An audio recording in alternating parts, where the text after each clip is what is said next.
Hey guys, how are y'all doing today? Welcome back to my channel. Today I'm going to be discussing the US Women's National Team versus the Mexican Women's National Team in the second game of the send-off series that was played on July 5th, 2021. In today's video, I will be diving into the gameplay, discussing player evaluations, and also just giving my overall thoughts on the game and how we played. As always, timestamps will be in the description down below, and I'm going to divide the video up by starting off with the first half, then the second half, then going into the players, and then at the end I'll give my final thoughts. So without further ado, let's get started.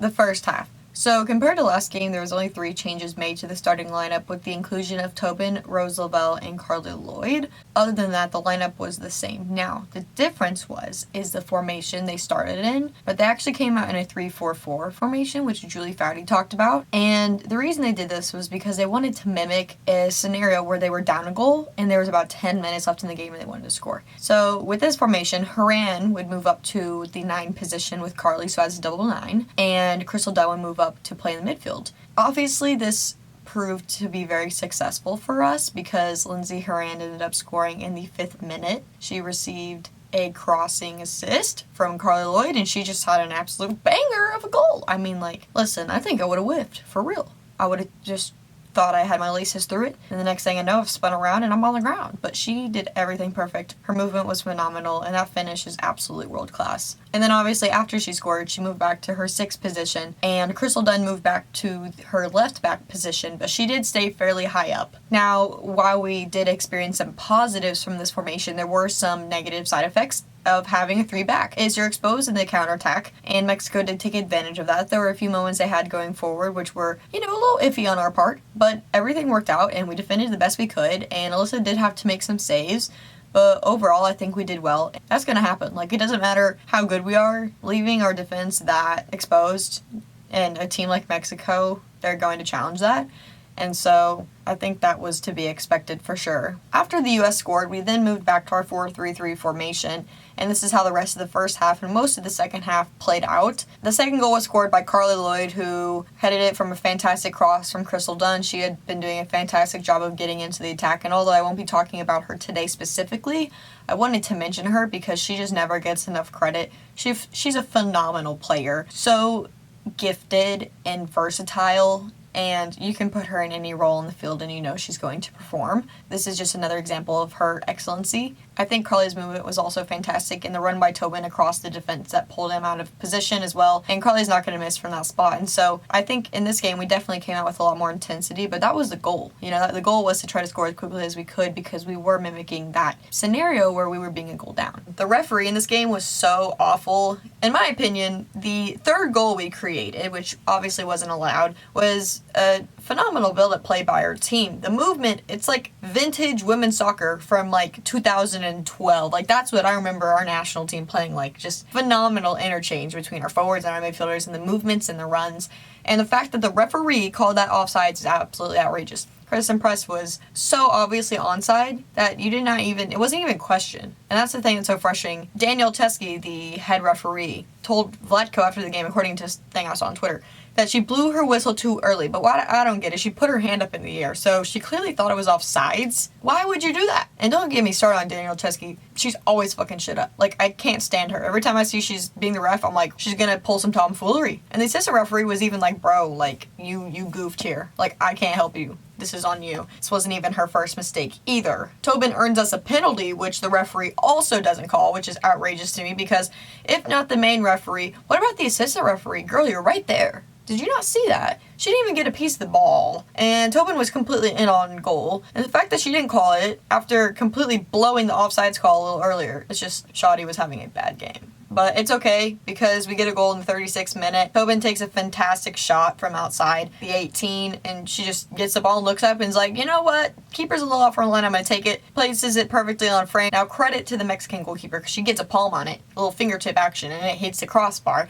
But Christen Press is there to put it away, and it ends up being an own goal. But obviously credit to both of those players for setting up the play itself. And then lastly, Tobin scores with a fantastic pass from Sam Ewis, who was completely unselfish, played it to an open Tobin Heath, who just curled it past the goalkeeper and the defender into the side netting. The first half, in my opinion, obviously, I feel like nobody's going to disagree here, was the best half out of this game. one important note to make is that all three of our forwards scored or were directly involved in creating the goal itself. I'm going to give Christen that. And our midfield was involved. We had great movement and interchange, and overall it was just fantastic it was a fantastic and exciting first half to watch. The second half obviously was a lot more lackluster. The intensity completely dropped. We did have some substitutions. Rose came off for Christy Mewis, Tobin came off for Megan Rapinoe, Carli Lloyd came off for Alex Morgan, and the formation stayed as a 4-3-3, but the tempo died immediately. Up top, you have Carli and Tobin. You know they're going to completely destroy those defenders in terms of their press, their aggression, and their work rate. And while I love Alex and Pino, you know that's not what you're going to get from them. Now, they both do hard work, yes, but there's just this hunger from Carli and Tobin that you don't see with those players. And so when you know Tobin and Carli are going to be together, they're not only going to press the ball, but they're going to create turnovers, if not with the first step, with the second, because you're experiencing pressure, so you're going to kick it. And that's what we saw so much from the Mexican defense in the first half, is they would just try to kick it in hopes of getting it out of pressure, but we would win the ball immediately right back. And we weren't seeing that in the second half. And I think that, combined with the fact that we were way too impatient in the final third, is what led us to having more turnovers. You know, there are moments when Pino or Morgan or Christy Mewis or whoever was in the attack, they would try to force the pass instead of maybe waiting for the play to develop a little further, and forcing it allowed Mexico to clear the ball quicker and be more prepared to then try to possess it. And so that's why we saw a lot more possession in the second half from Mexico's side, is because we just weren't keeping the ball. In the final third, we were way too impatient, way too forceful. Carli and Tobin and Press work really well together. Not only that, but the interchange that Tobin and Carli do with the midfield is so important, because Tobin, there's examples throughout the game where she will go more into the middle and Rose will go to the outside, or Carli will drop back in and Sam will drift up into her position. And so that interchange creates pockets of space within the midfield and within the defense. And not only that, it's so hard to defend that. If you're man marking or even zonal marking and your players are running around everywhere, it's really hard to stay with them. And as much as you communicate, there's not always going to be moments when you can stay with them all the time or read their play. And so I think that's also why we saw so much more penetrating possession through the Mexicans' defense in the first half, is because it was just, our movement was so much better. In the second half, I don't think we really saw that. Sam didn't really get involved in the attack. Chrissy didn't really, she had her moments, and Horan obviously stayed back a lot more. Pino typically stayed to her left side. There were a handful of times she drifted in the middle, and Press was glued to the right side of the field, and Morgan didn't really do a whole lot of dropping back. And so I think with all that combined, we had way less opportunity in the second half to create chances, because we just weren't intense enough and we didn't keep the ball enough. And without that, Mexico was able to hold on. Now, we did have chances. Alex had a few headers, which the crosses weren't powerful enough for her to get a lot on them. And Pino obviously had a fantastic free kick. But other than that, we didn't really create many substantial chances for ourselves to really score. And towards the end of the second half, we then shifted back to a new position, a 5-4-1, which is something you're going to see very rare with this team. But the idea was to hold on to a lead. You know, these are the games you have to test out formations, test out ideas, and I think we did a very good job of that. Now, obviously, Mexico wasn't really attacking us, so it wasn't really a test, but, you know, it's still good to get the players in that position. So my thoughts about the second half obviously was a much slower paced performance than the second half, but that's fine. Honestly, it's okay. But there's one specific aspect of the game that I wanted to mention, which was our corners. Not only with our corners and the offense, but I also wanted to talk about how we chose to defend our corners, because I think this is a really important thing to mention considering other teams that were definitely watching that game.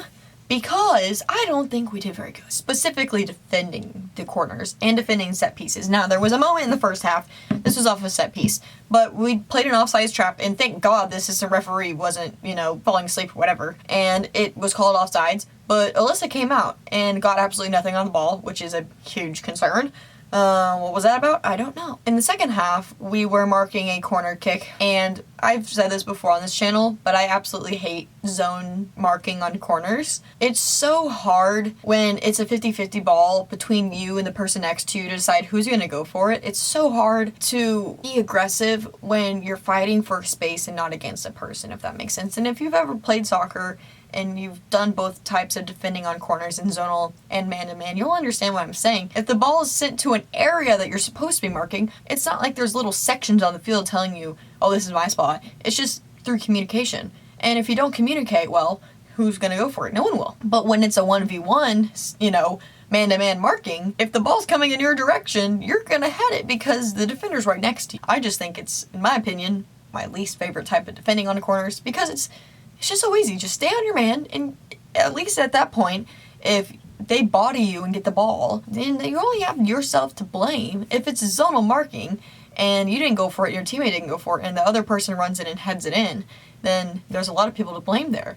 But what I'm saying is they did zonal marking on this corner, and they sent it in, and the Mexican player had a free header. Not a single person placed any pressure on her.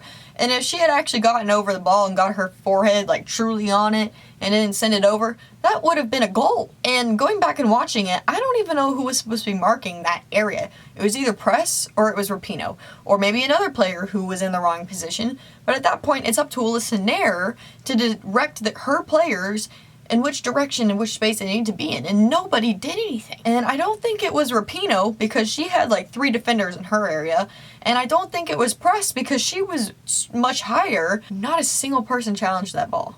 And that is really bad. In terms of our corners, obviously, I prefer the driven ball, but obviously you're going to have to change things up. You got to have some variety. And I really like the corners we played in this game, the set pieces, because it drew out the Mexican defenders and created space for the corner kick taker to then run in behind and send their cross in again. Not only that, it gives the players in the box time to make their runs, stop, and then reroute their runs again, which again, like I said earlier, it's really hard to defend that. And especially if you're doing zone, whose zone is it? I don't know. That we were able to get in a nice cross. Now in the first half, it was much better service. In the second half, Press's ball was overhit, and I think she should have tried to just curl it in. But I like the variety, and I like the idea.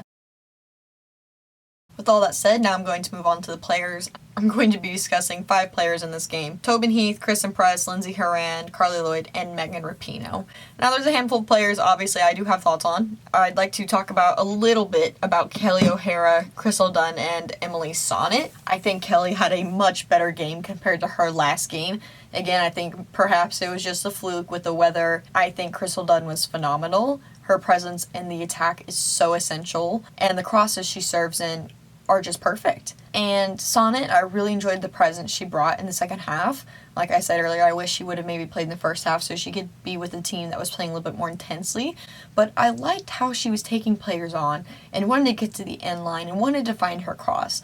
But the final cross just wasn't there, and that's okay. It will get there. I just think the whole team was off in the second half in terms of chemistry in the final third, so I don't necessarily think that was all down to her.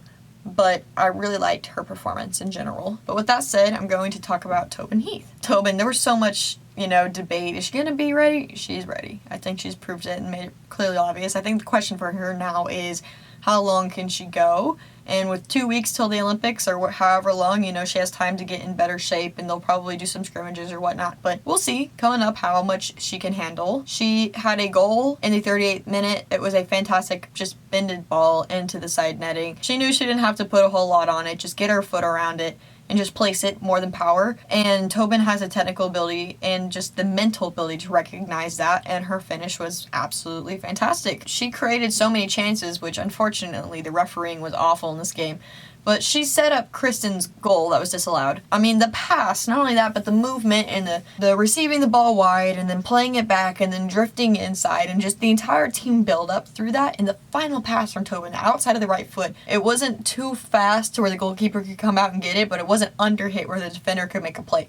Christen got it perfectly, just passed it past the keeper. And not only that, but Tobin also created a penalty kick opportunity. I mean, how that wasn't a penalty, I don't know. What makes Tobin so special is just her movement and her intelligence within the game, and how she can interchange between her teammates and know, if Rose wants to go play wide, I'll go play in the middle. Or I can switch fields with Press, or, this isn't on, I'm going to go back. And that's the difference between Tobin and Pino in this game, is Tobin didn't force anything. You know, she'd get the ball and look up and realize there were 2 defenders on her and there was a run, but she's like, I don't think I can make the pass, so I'm just going to go back to Kelly.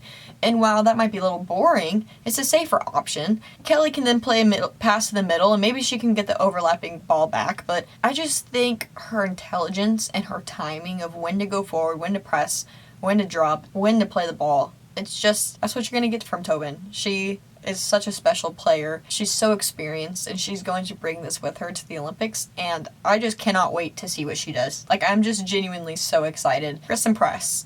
Now, while she didn't score a goal herself, she directly caused a goal, the own goal that was set up by Tobin and then finished by Christen, to have the presence to follow the play anyway. A lot of players would have just stood and watched, and to be proactive and to anticipate the rebound and be ready to put it back in. Fantastic work from her. Not to mention, she has the disallowed goal, which, stupid, that's a goal. I want to see her take the corners. I'm sorry. Her set pieces are fantastic. She had one in the first half where she played it into such a dangerous area. The goalie made a play on it, but then Roosevelt got the rebound and goalie again made a fantastic save. I just think with Press, you know her corners are going to at least reach the 6-yard box. They're going to be consistent, and they're going to be dangerous, and they're going to be threatening. I just personally think she should take all the corners and all the free kicks that aren't a direct shot on goal. Does that make sense? Like, Rapinoe can take the ones on goal, but I think the ones that are a little too far out to shoot, that you just gotta curl in, I would like to see Press take them. Lindsey Horan, the great Horan. First of all, she scores a goal within her first 6 minutes of being on the field. That finish, I don't think people understand how talented you have to be to pull that off. I'm sorry, that ball's coming to me, I'm whiffing 100%. Fantastic finish. Like, spot on, perfect. Couldn't have done better. And that's why I love Horan in the final third, because she's gonna pull off some phenomenal stuff. I mean, if you watch her for Portland, she had that sideways bicycle kick type thing she did the other day, and she just pulls off the unexpected, you know, and she practices those things, and she has the confidence to even attempt it throughout the game. Her presence has been so fantastic these last few games, and such big shoes to fill for Julia Ertz's position, but I think she's been literally perfect. Like, I have no complaints from her at all, and I'm so excited that she's going to be getting substantial minutes in the Olympics, because I think she truly deserves it based on all the hard work she's been putting in for club and for country. Carli Lloyd. I think Carli did very well in the first half. I think Carli's performance is all based on the players that you put around her. If you're going to put players around her that are slow, aren't going to create chances, you know, low intensity, she's not going to be as effective. But putting her with players like Christen and Tobin and Rose and Sam, it's like, you know, you're going to get hard work out of her. And so if you put players around her who are going to give her the same intensity and the same work rate, you can expect great things to happen from Carli. When in the box, you know Carli's going to get her head on it. You know she's going to throw herself at the goalie, throw herself at the ball. She's going to do whatever it takes to score. And not only did she score a fantastic goal, she also had assists with her head as well. Pull off the back line and check a little bit and to make that header and place it so perfectly for Lindsey Horan to get onto it. It was fantastic. And not only that, she was involved in the disallowed goal that Christen Press scored, and her movement and the play that she made to drag the defender wide and then play it back to Tobin. And I think this game she was fantastic in the final third. She was fantastic in terms of possession and her movement and her work rate. And I think Carli's going to be a huge asset for us in this Olympics. She brings so much experience, so much professionalism, and she knows how to, like, just like Tobin, this is her 4th Olympics, she knows how these big tournaments are, and she knows how to take care of her body through these, and I think she's going to be a fantastic influence on her teammates. The last player I'd like to talk about is Megan Rapinoe. She had a fantastic free kick in the second half. It was in the 49th minute. So close. Like, it barely skipped the top of the crossbar. The second half was just slower for everybody in general. It wasn't just her. It was pretty much everybody. But I will say with Megan Rapinoe, I would just like her to be a little bit more patient. You see, there's so many opportunities where she'll get the ball and she'll try to force the final pass or force the cross. And so I would have liked to see her be a lot more patient, but she did have some great moments in the final third. Did a great job of turning a defender and winning it and getting her shot off, and just that free kick as well was fantastic. And Megan Rapinoe, like I mentioned in my last video, she's a player, you know, she's going to perform in these big moments, and she might not be 100%, but she has the wisdom now to pick her moments when to go forward, and I think that'll be very important in this Olympics. My camera's about to die, and I have to go out of town tomorrow, so this is kind of why I'm rushing. Sorry, but to be honest, there wasn't a whole lot of commentary to make. I think everybody did pretty okay. I'm so pumped for the Olympics. I'm so excited to see what this team does. With the new inclusion of the 4 alternates being able to be picked for games, I think that is so fantastic for us to just have the ability to bring in those players, I think is amazing, not only in terms of rotation, but rest and just the presence they bring as well. I think we learned a lot from this game. I think the biggest takeaway from us is just to make sure we stay tight defensively, especially on set pieces and corners. And in the final third, pick and choose when we go forward, when we apply our pressure, and when we choose as a team to just attack outright. Because if we can do that, we can save energy and then also make sure that we keep the ball at the same time. But that's all I have to say today. Let me know what you guys have to say down below. I'd be really interested to hear your thoughts. Who do you think stood out in this game? That's all for me today. I hope you guys have a great weekend, and I will see you all in my next video. Okay, bye!